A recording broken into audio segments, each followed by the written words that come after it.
Hello again everyone, and thank you for dropping by for another episode of Demos Construction Suggestion Ideas for Planetside 2. Now, today we'll be addressing two main issues for construction, mostly about Cortuim management in one silo, and going out and collecting Cortuim, though we'll also be addressing the issue of too many people putting down the Cortuim silos left and right, thus blocking others from placing their silos down in critical locations. So, to address these three problems, let's start with the first one with Cortuim management. So basically, to make this one quick and simple to understand, is when you spawn a silo, the silo is locked to all other individuals until it hits 50% or more.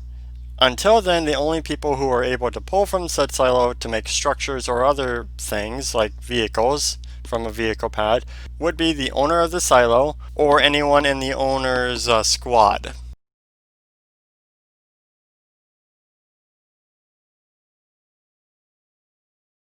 So this does become a bit of an issue, as most people don't understand this rule about silos, and if you look right now, there is actually some UI in game to suggest that the devs were going to originally add a property list of who can and cannot access the silo. What would be rather nice to see is, since the silos already have a indicator on the side of it to show how much Cortuim is inside of it for all to see, it would be nice if there was like another indicator, or heck, even a mark. Yeah, just a mark, a green line or something that states if Cortuim levels are above this, then the Cortuim silo is public for all to pull from. And it would even have a light to make it easy to tell if it's public or not at a moment's glance, rather than having to walk up to it to get this message stating that the silo is closed to you and anyone outside of the owner's squad. And the more things that we can streamline at a moment's glance, the better off everyone will be. And as a builder myself, it would always be useful to make my silo public for more people to pull from it, because then if people pull from the silo, they get more invested to defend the base. If people don't pull from the silo, it's just another base to them, and they'll happily let the base die if it doesn't suit their needs for a good fight. Alright, so with that idea out of the way, let's move on to the next problem I've noticed. As I've stated before, there is this issue when going out to harvest Cortuim.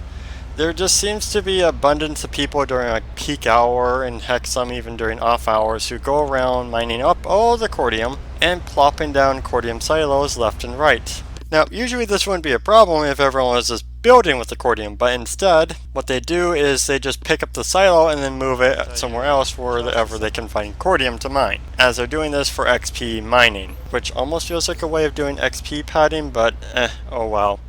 It's not the worst thing to happen. It could be worse. I mean, there is the whole tactical Spitfire scenario where I've just seen dozens and dozens of Spitfires all crowded in one room, and they all just down a Maxu in like a few seconds, but whatever, I digress. So, what I have to fix this problem, and in fact even help people who don't even like to go out mining Cortuim, is if we take every developer base in the game and then put a Cortuim silo inside of these developer bases. Now, what's going to happen here is these Cortuim silos do not power anything with the base.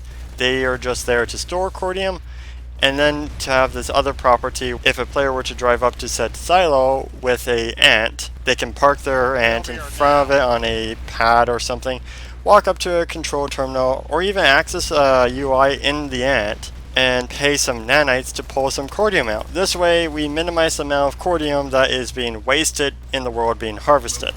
Now, what is the benefit for the person who is depositing their Cortuim into the silo at the base?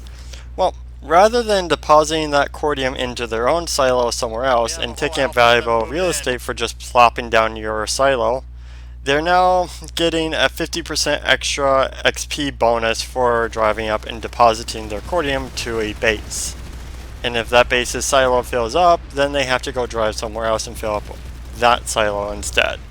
So it keeps players moving around. Also, if we want to add on top of that, we can make it so a silo does not give out any XP until that silo is supporting 5 or more structures. So that is the incentive to stop people from doing the stat padding. They still can do it, but it's a lot more work now. Or you could go off and actually deposit your cortium into a base where another player can go to pick up some cortium to make a base, or refill their silo for their already pre-existing base, and reduce the amount of time that they have to do mining. Finally, we have the problem of actually having to go out and mine cortium. Now, for large groups of players like an outfit or even a squad, having 1 or 2 players devoted to just cortium mining is not a big deal. But the problem is most people who do construction are usually in teams of 1 to 3, which results in the fact that if you send someone out to go mining, you could be sending out your entire labor pool or a substantial part of it,